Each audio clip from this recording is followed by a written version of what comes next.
The question is, are you happy? And if you're not happy, what's holding you back? What do you think that's the source of your lack of happiness? What is it that you think, if it were to change, it will make things different for you, that you would be happy? Somebody should tell us right at the start of our lives that we're dying. Then we might live life to the limit. Every minute of every day. Whatever you want to do it now. There are only so many tomorrows. I say to you that if you're driven by anything other than your love, than your spirit, your desire to grow and expand, if you're driven by your need to please others, if you're driven by your fear, if you're driven by your past, it's time to free yourself. And the way to do it is decide. Decide consciously what you want your life to be about. Courage is going from failure to failure without losing enthusiasm.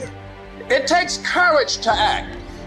Part of being hungry when you've been defeated, it takes courage to start over again. You have got to be relentless.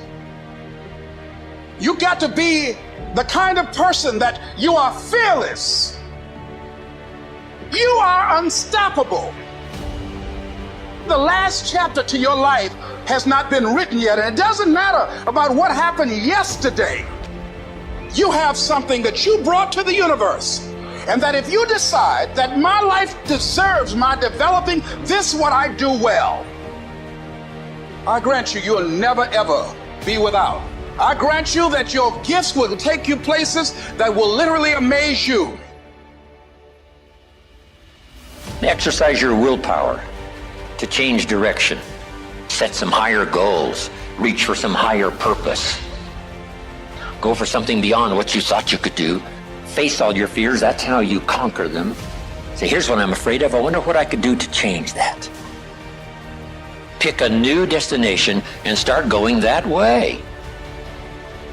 Now you can change one little degree at a time, or if you want to, you can revolutionize the whole thing.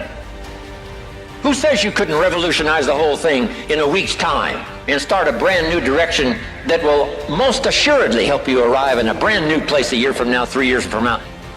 No telling 5 years from now where you could arrive.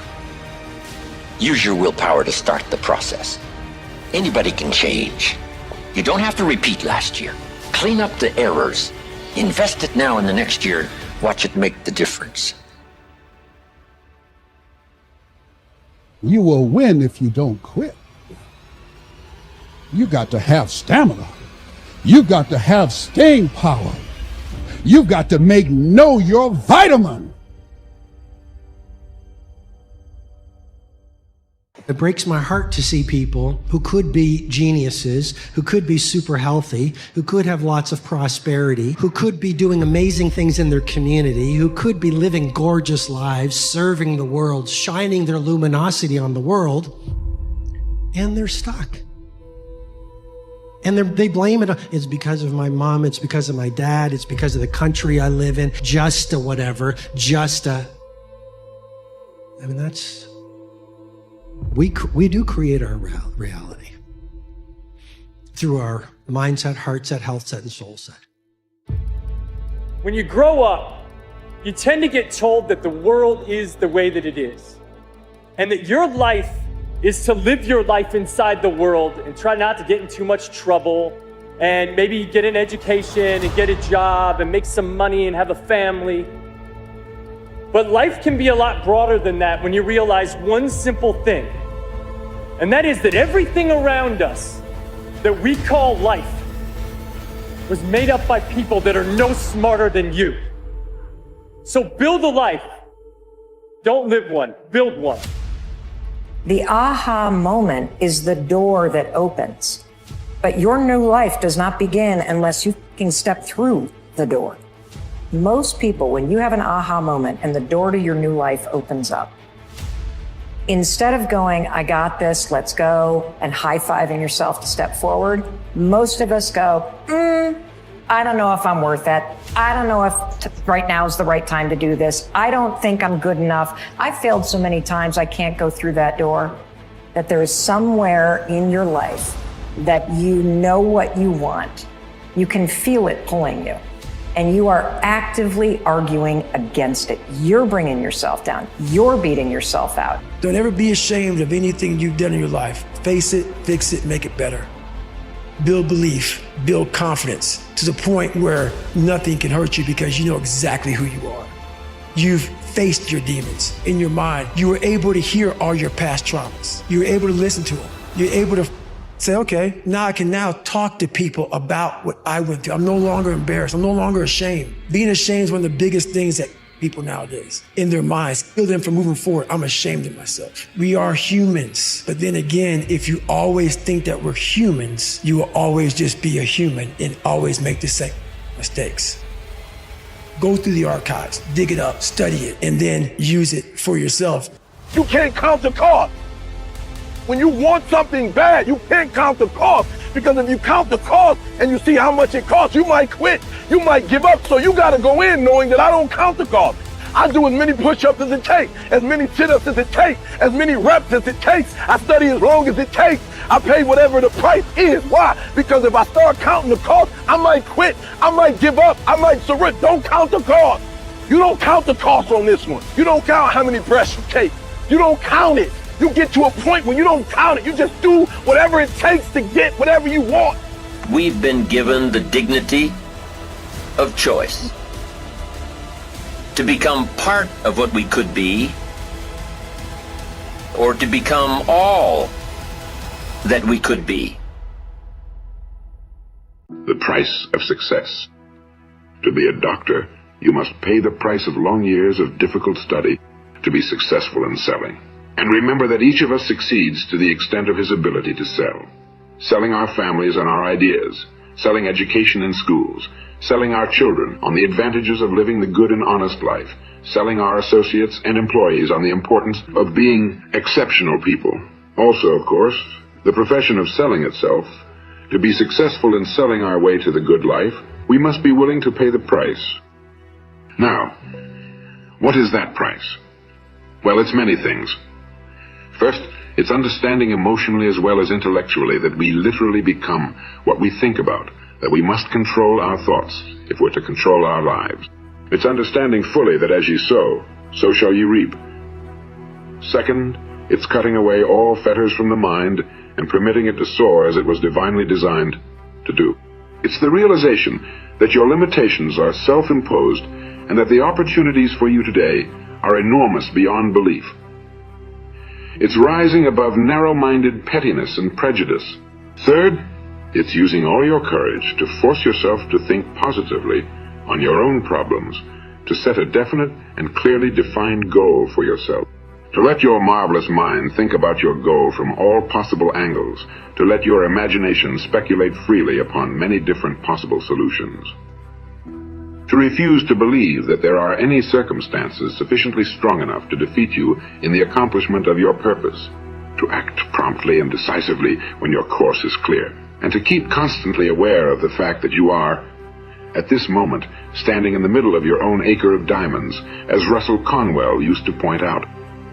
And fourth, save at least 10% of every dollar you earn. It's also remembering that no matter what your present job, it has enormous possibilities. If you're willing to pay the price by keeping these 4 points in mind, you will become what you think about. Remember the word imagination and let your mind begin to soar. Courageously concentrate on your goal every day. Save 10% of what you earn. Finally, take action. Ideas are worthless unless we act on them. Now I'll try to outline the 30-day test I want you to take. Keep in mind that you have nothing to lose by taking this test, and everything you could possibly want to gain. There are two things that may be said of everyone. Each of us wants something, and each of us is afraid of something. I want you to write on a card what it is you want more than anything else. It may be more money. Perhaps you'd like to double your income or make a specific amount of money. It may be a beautiful home. It may be success at your job. It may be a particular position in life. It could be a more harmonious family. Abundance is yours for the asking. Each of us wants something. Write down on your card specifically what it is you want. Make sure it's a single goal and clearly defined.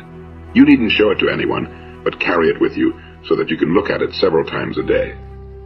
Think about it in a cheerful, relaxed, positive way each morning when you get up, and immediately you have something to work for, something to get out of bed for, something to live for. Look at it every chance you get during the day and just before going to bed at night. And as you look at it, remember that you must become what you think about. And since you're thinking about your goal, you realize that soon it will be yours. In fact, it's really yours the moment you write it down and begin to think about it. Look at the abundance all around you as you go about your daily business. You have as much right to this abundance as any other living creature. It's yours for the asking. Now we come to the difficult part. Difficult, because it means the formation of what is probably a brand new habit. And new habits are not easily formed.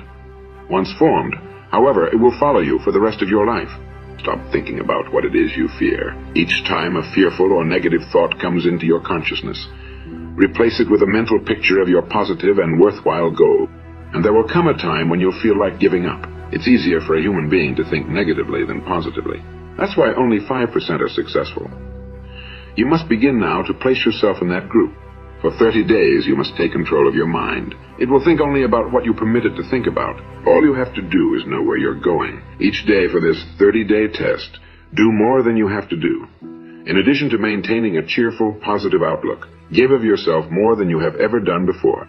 Do this knowing that your returns in life must be in direct proportion to what you give. The moment you decide on a goal to work toward, you're immediately a successful person. You are then in that rare and successful category of people who know where they're going. Out of every 100 people, you belong in the top 5. Don't concern yourself too much with how you are going to achieve your goal. Leave that completely to a power greater than yourself. All you have to do is know where you're going. The answers will come to you of their own accord and at the right time. Remember these words from the Sermon on the Mount, and remember them well. Keep them constantly before you during this month of your test. Ask, and it shall be given you. Seek, and ye shall find. Knock, and it shall be opened unto you. For everyone that asketh receiveth, and he that seeketh findeth, and to him that knocketh it shall be opened. It's as marvelous and as simple as that. In fact, it's so simple that in our seemingly complicated world, it's difficult for an adult to understand that all he or she needs is a purpose and faith. For 30 days, do your very best. No matter what your job, do it as you've never done it before, 30 days. And if you've kept your goal before you every day, you'll wonder and marvel at this new life you've found. Dorothea Brande, the outstanding editor and writer, discovered it for herself and tells about it in her fine book, Wake Up and Live. Her entire philosophy is reduced to the words, act as though it were impossible to fail. She made her own test with sincerity and faith, and her entire life was changed to one of overwhelming success. Now you make your test. For 30 full days, don't start your test until you've made up your mind to stick with it. You see, by being persistent, you're demonstrating faith. Persistence is simply another word for faith. If you didn't have faith, you would never persist. If you should fail during your first 30 days, by that I mean suddenly find yourself overwhelmed by negative thoughts, you've got to start over again from that point and go 30 more days. Gradually, your new habit will form until you find yourself one of that wonderful minority to whom virtually nothing is impossible. And don't forget the card. It's vitally important as you begin this new way of living. On one side of the card, write your goal, whatever it may be. On the other side, write these words. You become what you think about. In your spare time during your test period, read books that will help you. Inspirational books like Dorothea Brande's Wake Up and Live, The Magic of Believing by Claude Bristol, the Bible, Think and Grow Rich by Napoleon Hill, and any other books that instruct and inspire. Nothing great was ever accomplished without inspiration. See that during these crucial first 30 days, your own inspiration is kept at a peak. Above all, don't worry. Worry brings fear, and fear is crippling. The only thing that can cause you to worry during your test is trying to do it all yourself. know that all you have to do is hold your goal before you. Everything else will take care of itself. Remember also to keep calm and cheerful. Don't let petty things annoy you and get you off course.